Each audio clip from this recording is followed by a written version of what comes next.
এখনো অনেকেই জানে না কিভাবে কাঁঠাল কাটতে হয়। আজকে আমি আপনাদেরকে কাঁঠাল কাটিং পদ্ধতিটা দেখাই দিব।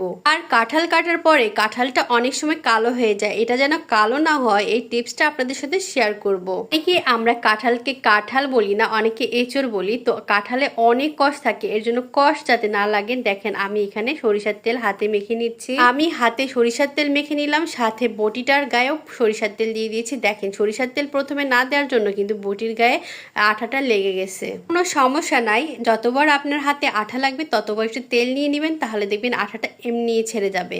আর যেহেতু আমি হাতে তেল লাগিয়েছি এর জন্য আমার অতটা সমস্যা হচ্ছে না। আমি অনেকখানি তেল লাগিয়েছি হাতে।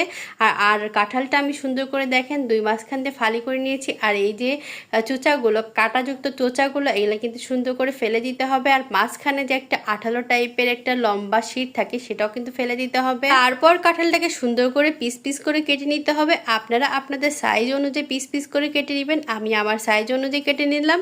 আপনারা চাইলে আরও ছোট ছোট পিস করতে পারেন, সেটা আপনাদের নিতান্ত ব্যক্তিগত ব্যাপার। আমি এভাবে কাঁঠালটা কেটে নিয়েছি। আর এখন আমি কাঁঠালটা যাতে কালো না হয়, কাটার পরপরই কিন্তু অবশ্যই এই কাঁঠালটা হলুদ পানির মধ্যে চুবিয়ে রাখতে হবে অনেকক্ষণ ধরে। এই হলুদ পানির মধ্যে চুবিয়ে রাখলে কাঁঠালটা কিন্তু কালো হয়ে যাবে না, রান্নার পরেও কিন্তু কালারটা অনেক সুন্দর আসবে। তখন রান্না করবেন তখন এই পানিটা ফেলে দিয়ে আবার কাঁঠালটাকে একটু সিদ্ধ করে নেবেন, তাহলে দেখবেন যে অনেক সুন্দর কালার হবে।